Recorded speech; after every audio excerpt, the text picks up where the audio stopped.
não parar, não precipitar e não retroceder. Então dizer para esse cara, sabe quando nós vamos parar? Nunca. Nunca na sua porca vida. Né?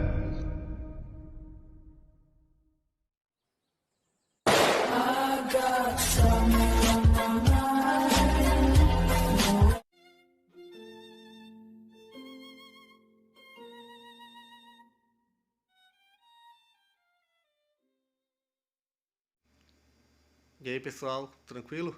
Então vem aqui antes do vídeo começar, pedir para vocês se inscreverem, quem não for inscrito, compartilhar, curtir, comentar. Quem puder seja membro do canal, que isso ajuda bastante. Tem também o link do Apoia-se. Quem puder ajudar nosso canal e apoiar financeiramente vai ser muito bem-vindo. Mas o mais importante é transmitir o conteúdo e os conhecimentos do professor Olavo de Carvalho para mais e mais brasileiros. Então compartilhe e ajude aí nossa causa. Muito obrigado a todos os membros, apoiadores do canal. Fico muito feliz. Tenho certeza que a gente está no caminho certo. Então fiquem com o vídeo e até mais. Valeu! O método que eu tenho usado aqui é um que nós podemos chamar um método meditativo, que implica então o apelo ao testemunho do próprio ouvinte. Ou seja, eu não estou tentando provar nada, não estou tentando dar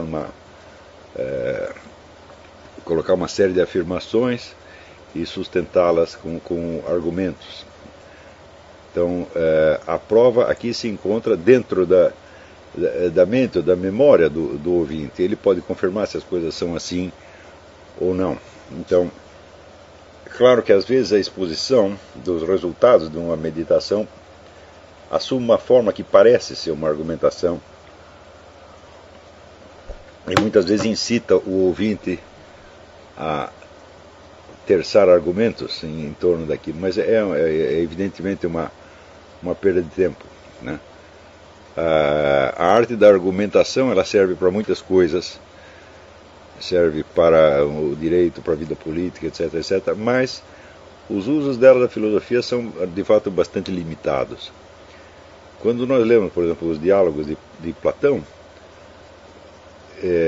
uma leitura superficial às vezes pode se levar a interpretar aquilo como se fosse uma argumentação em torno de um tema, quer dizer, se propõe uma pergunta, e um lado diz uma coisa, outro lado diz outra, e há então uma troca de argumentos.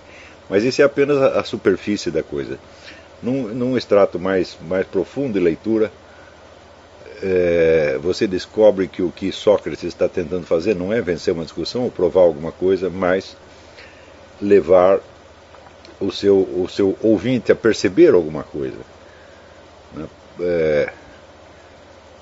Por exemplo, esses dias eu estava lendo ali no Eutífron, quando Sócrates se encontra com Eutífron na rua, na frente do tribunal, e Sócrates conta para Eutífron que ele está ali porque ele está sendo processado. E Eutífron diz, eu também estou aqui por causa de um processo, mas eu não estou sendo processado, eu estou processando. Né? Estou processando meu próprio pai. Estou processando meu próprio pai por homicídio. Porque nós tínhamos lá um empregado, o empregado matou uma pessoa, e meu pai então mandou prender e amarrar o empregado, deixou ele lá amarrado numa árvore, e passou o tempo, esqueceu o sujeito lá, ele morreu. Então eu estou processando o meu pai. Né? E Eutífron sempre diz para o Sócrates, pessoas como nós, assim, que temos um senso de justiça, então nós sempre somos incompreendidos. Né? E o Sócrates disse, que coisa interessante, né? E evidentemente o Sócrates desejaria mostrar ao Eutífron que pode haver alguma injustiça no que ele está fazendo também, tá certo? Mas ele não diz isso diretamente, ele não passa um sabão no Eutífron, né? Ele o elogia em termos ambíguos. Inclusive ele elogia o próprio sujeito que o está processando também, o tal de Meletos,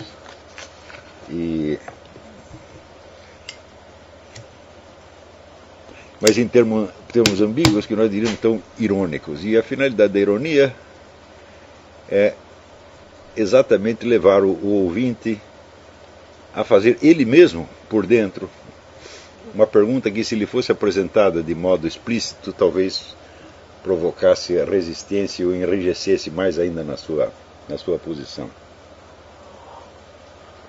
No caso de Eutífron, Sócrates não consegue de maneira alguma mostrar que Eutífron não tem o mesmo senso de justiça que ele, que se trata de coisa completamente diferente.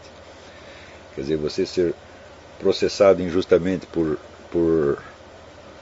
sob a acusação de estar corrompendo a juventude, e você processar o próprio pai por um suposto homicídio, não são atos morais do mesmo gabarito, do mesmo valor. Mas num primeiro instante, o Eutífron se mostra completamente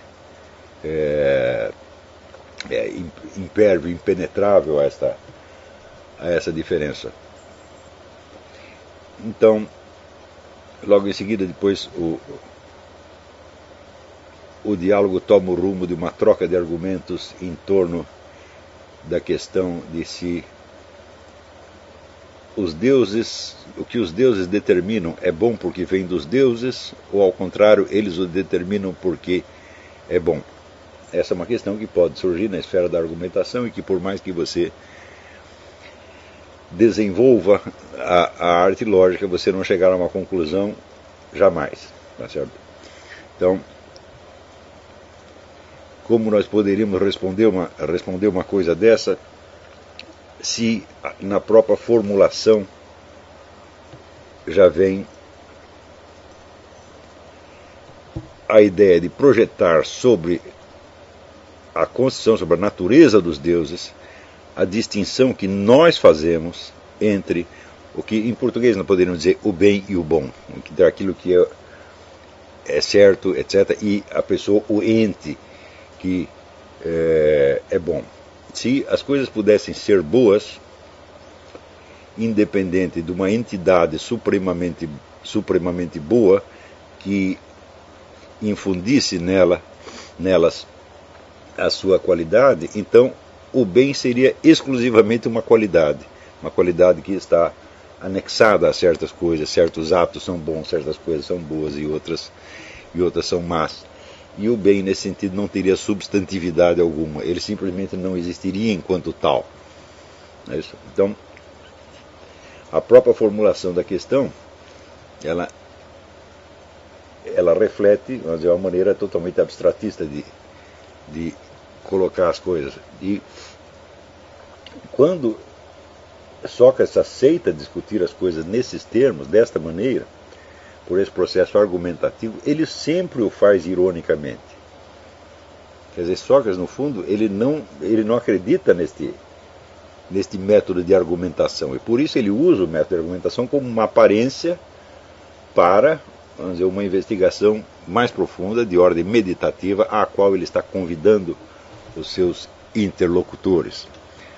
Né? Ou seja, em vez de apenas aprimorar a arte da argumentação e da prova, ele está usando a arte da argumentação e da prova como uma espécie de camuflagem ou de isca para levar as pessoas a se examinarem a si mesmas e buscar a verdade no fundo da sua memória, em vez de buscar-se no simples resultado de, vamos dizer, uma troca, de um confronto de proposições.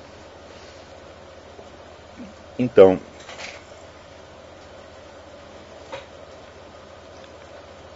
quando nós perguntamos como é que a verdade chega a nós não estamos pedindo uma definição da verdade, nós estamos apelando à experiência que nós temos de nos defrontar com algumas coisas que nós chamamos de verdade, algumas experiências que estão para nós associadas a um valor chamado verdade. Então, evidentemente, a forma mais elementar da experiência mais elementar que nós temos da verdade é a experiência da percepção. Quer dizer, aquilo que eu vejo, que eu sinto, se impõe para mim como uma verdade e não como uma hipótese pensada. Não é isso? Quando eu sinto uma dor, por exemplo, eu sei que essa dor está verdadeiramente presente, e eu não preciso de outra prova disso, senão ela mesma. A própria ideia prova já é um pouco incompatível com a ideia de verdade. Se uma coisa se apresenta como verdade, é isso, e é exatamente isso que eu estou perguntando, quer dizer, qual é a experiência que nós temos da presença de uma verdade, né? Então, evidentemente, a forma mais elementar dessa presença é aquela que nós temos na percepção sensível, tá certo? Porém, a percepção sensível, ela só nos mostra a verdade sobre algum detalhe imediato que frequentemente pode ser irrelevante e, ademais, é um tipo de verdade que vem desacompanhado de qualquer informação sobre o seu sentido. Por exemplo, se eu sinto uma dor, eu não sei por que eu sinto a dor. A dor por si mesma não me informa a sua natureza e a sua causa. Tá certo? Também não me informa se ela vai continuar ou se ela vai cessar imediatamente. Então isso quer dizer que a percepção, ela sempre tem, ela nos dá alguma verdade, mas uma verdade instantânea e muito limitada. Uma segunda forma pela qual a verdade se apresenta é a nossa memória. Ou seja, nós nos lembramos de certas coisas, de que certas coisas aconteceram, e, portanto, nós somos capazes de distinguir se estamos dizendo a verdade ou se estamos mentindo, justamente porque, em parte, nos sentimos detentores de de alguma verdade. Mas note bem, o conteúdo dessa verdade, ele já não está presente, ele está apenas referido na memória.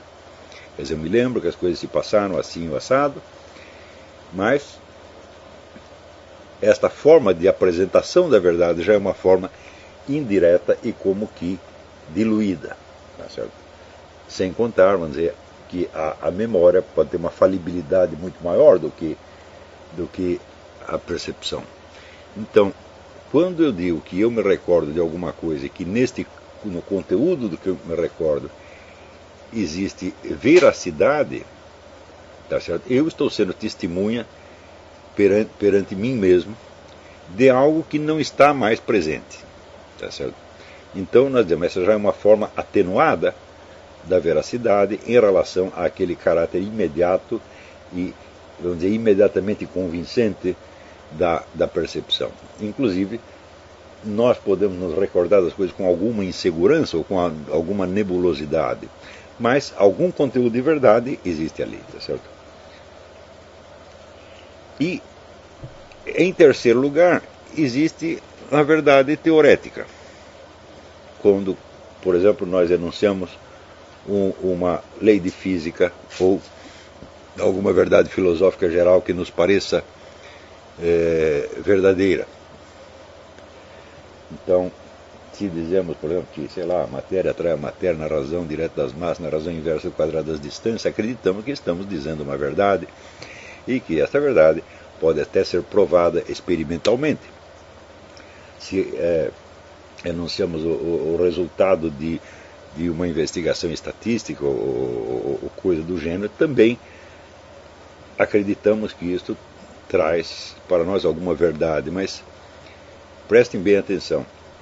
A verdade teorética, ela é sempre apenas um recorte muito tênue operado sobre a massa dos acontecimentos. Então, um enunciado geral de tipo teorético, ele contém contém um valor de verdade, mas não sobre a realidade propriamente dita, e sim sobre um certo recorte que nós fizemos nela para encará-la sob certos aspectos. Então, é como se dissesse uma verdade muito indireta e muito remota em relação, vamos dizer, à realidade da qual ela é verdade. Então, lamentavelmente, nós só temos esses três modos de acesso à verdade, tá certo? E os três, vamos dizer, eles são bastante limitados. E o primeiro é o que depende menos da nossa interferência, porque os dados de percepção nos vêm de fora, então o elemento de elaboração e de seleção que nós fazemos ali é bastante limitado, tá certo? Mas os outros dois são praticamente criações nossas. Quer dizer, o que está na nossa memória, vamos dizer, não está passivamente na nossa memória, existe uma ação de recordar. Então, na ação de recordar, eu estou produzindo, né, imagens, evocações, sons, etc., que me parecem refletir algo que se passou. Mas, de qualquer modo, é algo que eu estou inventando agora. E, quando eu enuncio uma verdade teorética, mais ainda, há toda uma construção mental que eu tive que fazer para chegar àquele resumo esquemático que, dentro das condições, vamos dizer, bastante limitativas da ciência ou do conhecimento em questão, refletem o que me parece ser uma estrutura permanente, uma estrutura significativa de uma certa área da realidade. E isso é tudo. Então, isso quer dizer, é claro que nós podemos conhecer algo da verdade, tá certo? Mas, em todos esses casos, existe uma limitação monstruosa, mesmo quando o conteúdo do que você está dizendo é estritamente verdadeiro. Ainda assim, nós sempre temos a impressão de que o conteúdo daquilo que nos parece verdadeiro está separado da realidade. A sensação de que aquilo existe somente para nós, tá certo? No caso da percepção, nós temos essa impressão por quê? Porque o que tem a impressão é o nosso corpo. Ou seja, o fato de que eu estou sentindo alguma coisa não quer dizer que ninguém mais em volta está sentindo. Então, eu dependo desse instrumento chamado meu corpo para eu ter acesso àquilo. Então, o que está chegando a mim não é propriamente, vamos dizer, a realidade em toda a sua riqueza, sua complexidade, mas somente aquele recorte que o meu corpo operou. E nos outros dois casos, são recortes operados pela minha mente. Isso não quer dizer, de maneira alguma, que toda a verdade seja puramente subjetiva. Algo do acontecer efetivo, interno e externo, se reflete na sua experiência da verdade. Porém, essa experiência é sempre acompanhada de um sentimento de limitação subjetiva, da onde emergiu desde o começo dos tempos todas as objeções cépticas ao conhecimento. Essas objeções, evidentemente, elas tomam a forma de meros argumentos, tá certo? E quando eu digo meros argumentos, eu me refiro, vamos dizer, a objeções que talvez você não saiba responder na hora, tá certo? Mas que, por si mesmos, não têm aquele peso, aquela presença que o valor verdade implica nessas três formas de conhecimento da verdade. Ou seja, se eu argumento contra a percepção, argumento contra a memória, argumento contra a razão, contra o conhecimento racional teorético, esse argumento ele não tem, vamos dizer, a presença maciça que a própria verdade tem nessas três maneiras de conhecimento. Ela constitui um obstáculo que se interpõe não entre eu e a verdade, mas um obstáculo que se impõe entre o meu pensamento no momento e a experiência que eu tive da verdade. Por exemplo, eu me lembro de tais ou quais coisas assim, mas aparece o céptico e me pede para justificar aquilo, para dar um argumento que dê um fundamento lógico àquilo, e eu não disponho desse fundamento lógico. Por exemplo, digamos a verdade da sensação, né?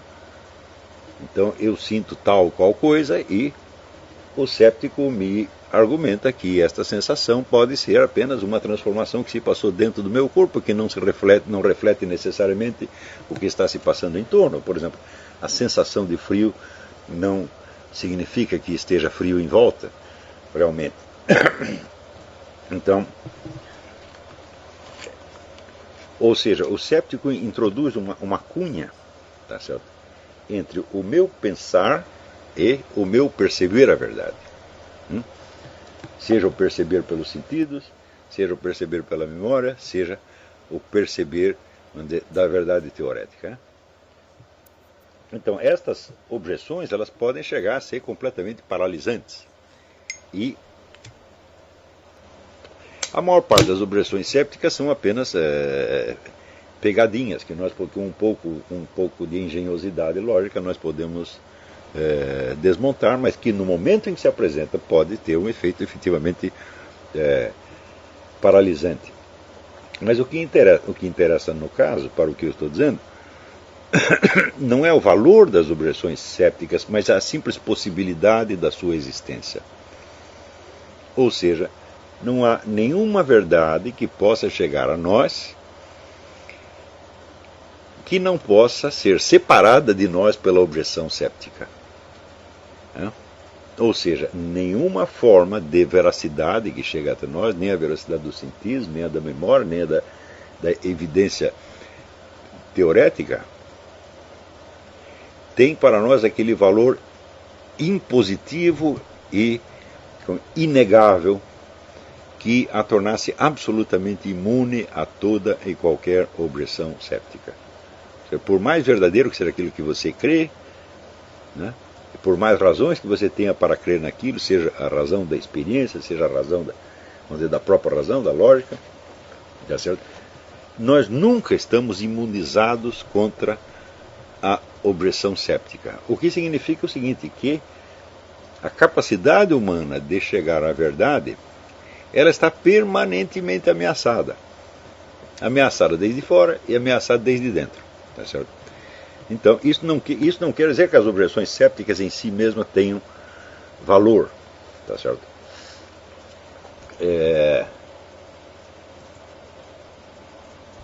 Mas a mera possibilidade permanente da existência delas mostra a fragilidade do nosso acesso à verdade.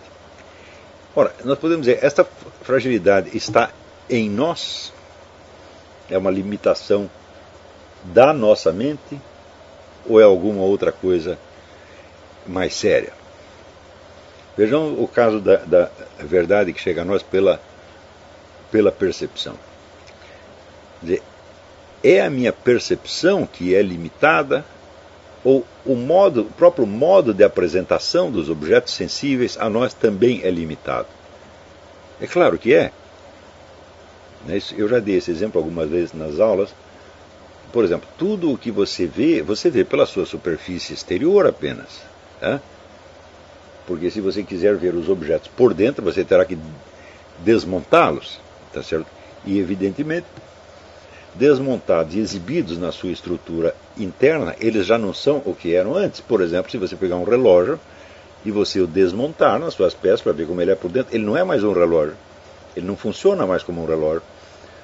Um ser humano, se você abrir a barriga dele, tirar os seus órgãos, etc., etc., ele já não funciona mais como ser humano.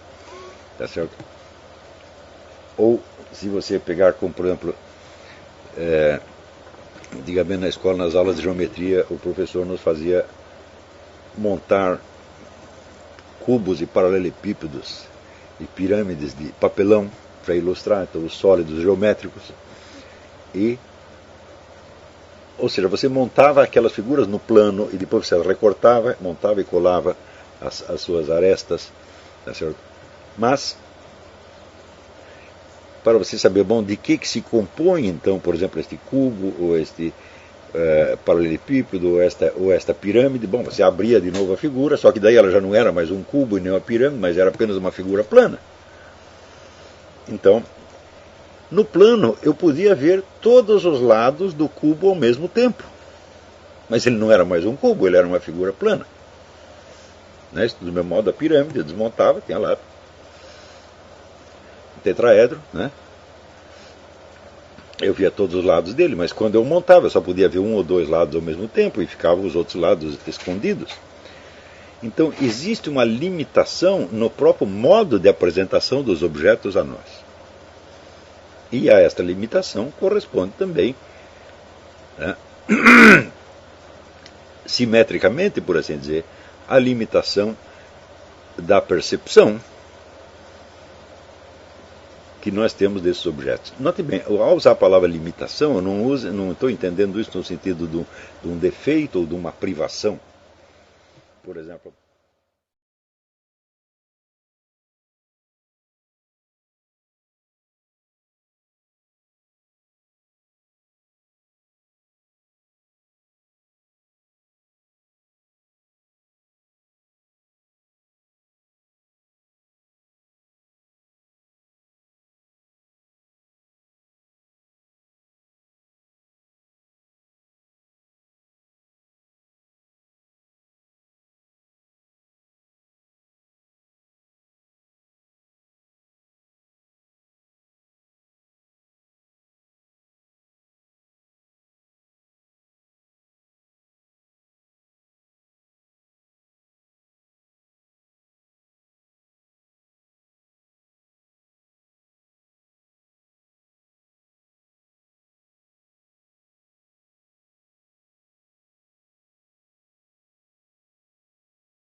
Chegamos a mais um final de uma aula, de um vídeo. Espero que tenham gostado.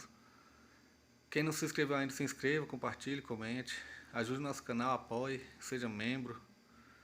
E ajude o nosso canal a chegar a cada dia a mais brasileiros que precisam muito do conhecimento do professor Olavo de Carvalho. Então é isso aí, fique com Deus, até o próximo. Valeu! Então é isso aí, pessoal, que é o nosso canal, que são alguns livros que eu já li. A maioria foi doação, mas alguns eu adquiri, professor Olavo de Carvalho. Alguns livros se perderam aí que eu emprestei, professor Alexandre Costa, a Bíblia Sagrada. 10 lições sobre Karl Marx. Indico a não ler esse livro, que é muito ruim mesmo. Alguns pensadores aqui que realmente, como o professor Olavo de Carvalho disse, não são pensadores. Valeu, tamo junto aí. Apoie nosso canal, seja membro.